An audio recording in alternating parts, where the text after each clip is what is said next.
Greetings everyone, this is Shaikh Mohammad Ismail from the Department of Applied Economics, University of Lucknow.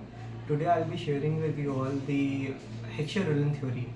Heckscher theory was propounded by two different Swedish economists, namely Heckscher and Bertil Ohlin from the Stockholm School of Economics. So in 1933, the publication of the theory was done by Bertil Ohlin alone, but he credited Heckscher as he was his supervisor and he finished his thesis under the guidance and apprenticeship of Heckscher.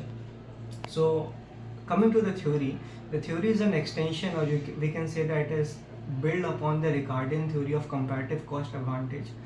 The Ricardian theory of comparative cost advantage, it talks about the basis of trade, and it says that the basis of trade between two countries is the comparative cost differences. But the HO theory or the Heckscher theory tries to find out the reasons behind these comparative cost differences. So according to Bertil Ohlin, trade arises between two countries because of the differences in relative prices of commodities, and these relative prices of commodities happen because of the differences in factor prices, and those differences in factor prices occur because of the different factor endowments of different countries. Now, there's a term which Ohlin has used as endowment. In literal meanings, an endowment is a gift of nature, or simply a gift. Like America has a lot of arable land and it is able to produce a lot of wheat. So that mass of land that America has is its endowment. But in economics, an endowment is an asset of substance that essentially helps a country or a firm or even a small company to gain an advantage over the others. So, according to Ohlin, he has given two reasons for the comparative cost differences. Number one being the different factor endowments of different countries, and number two, that the factors of productions which are being used to produce a commodity, they require them to be used at different intensities. Sorry. So this second reason is also an assumption of the theory, because it says that one of the two commodities is capital intensive and the other one is labor intensive. Coming over to the assumptions of the theory, the number one is that it is the 2 into 2 into 2 model.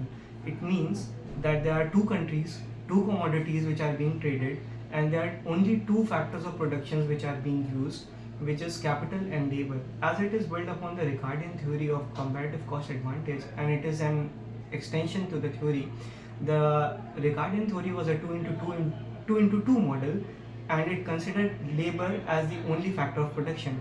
But the HO theory or the factor endowment theory, it says that there are two factors of productions, which is capital and labor. Now, talking about the factors of production, the second assumption is that capital is homogeneous. It means that capital is same in both countries. The third assumption, it says that both countries, they show a similar production function. It means that there's the same input, same output, and same technology. Fourth assumption is that the production function is aligned with constant returns to scale. It means that if we decrease the input, the outputs will also decrease in the same ratio, and if we increase the inputs, the outputs will also increase in the same ratio. The other assumptions are full employment. He assumes that there exists full employment in both countries. There's perfect competition, that means the consumer is aware of all the prices, all the options that he has in the market, and mobility of labor. So this is an important assumption. It says that labor is completely mobile within the country, but it is immobile outside the country. Now this mobility, it means that the country can allocate its labor to different uses. If it has 10 fishermen, those 10 fishermen can also act as 10 farmers. And if it has 10 farmers, those 10 farmers can also act as 10 fishermen. These assumptions have created a way for criticisms. So, coming to the criticisms, the first one is the Leontief paradox. Leontief's paradox is also a theory of a modern theory of international trade, which is built upon the Heckscher theory. In 1953, Vasily Leontief, he tried to check the economic